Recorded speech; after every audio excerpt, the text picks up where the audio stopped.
Cette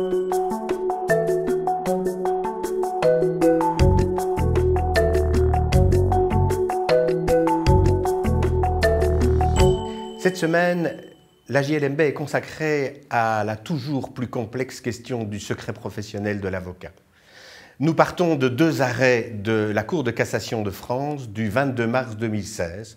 C'est dans une espèce dont vous avez tous entendu parler, les écoutes téléphoniques de Nicolas Sarkozy, de son avocat, Maître Herzog, et du bâtonnier de Paris, Pierre-Olivier Sûr. Nicolas Sarkozy a donc été mis sous écoute. Comme il est avocat, son bâtonnier en avait été averti. Et dans le cours de ces écoutes, des conversations qu'il a eues avec son propre avocat, Maître Herzog, ont été interceptées.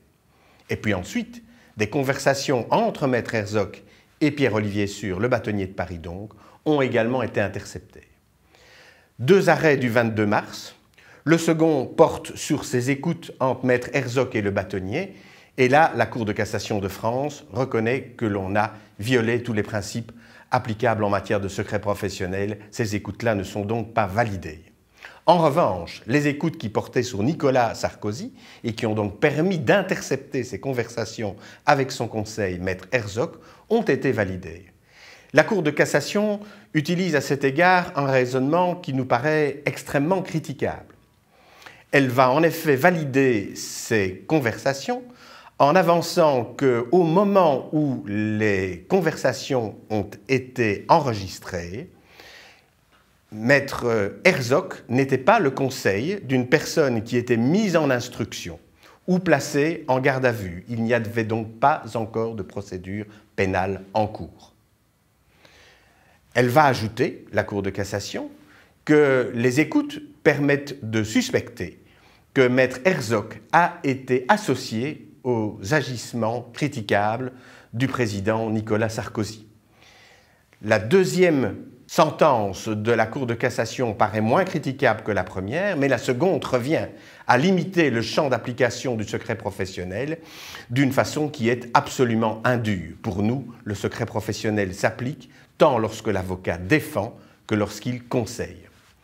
Nous mettons cette décision en balance avec deux autres, une prononcée par la Cour d'appel de La Haye le 27 octobre 2015.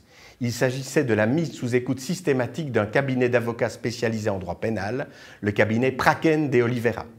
Et la Cour de La Haye invalide ces écoutes téléphoniques en constatant qu'elles ont été ordonnées d'une façon générale et sans la surveillance d'un organe indépendant. Un autre arrêt, prononcé le 1er décembre 2015 par la Cour européenne des droits de l'homme, revient également sur une problématique comparable. Une avocate avait fait l'objet de perquisitions portant sur ses extraits de comptes bancaires. Elle était suspectée de fraude fiscale. Et la Cour européenne des droits de l'homme va constater que l'avocate n'ayant pas été autorisée à faire valoir ses observations dans la procédure et son ordre n'ayant pas non plus été autorisé à faire valoir de pareilles observations, la procédure viole les règles du respect dû à la vie privée de cette avocate. Les deux décisions que nous venons de citer in fine nous paraissent fort intéressantes parce qu'elles attestent la nécessité d'un organe de surveillance indépendant lorsqu'il s'agit de valider des entorses ou des levées du secret professionnel. Cela nous paraît une solution qui devrait être explorée, particulièrement à cette époque où des moyens de collecte de données automatisés ou informatisés sont d'une telle performance qu'il est extrêmement difficile de leur demander de faire le tri entre les informations couvertes par le secret professionnel et celles qui ne le sont pas.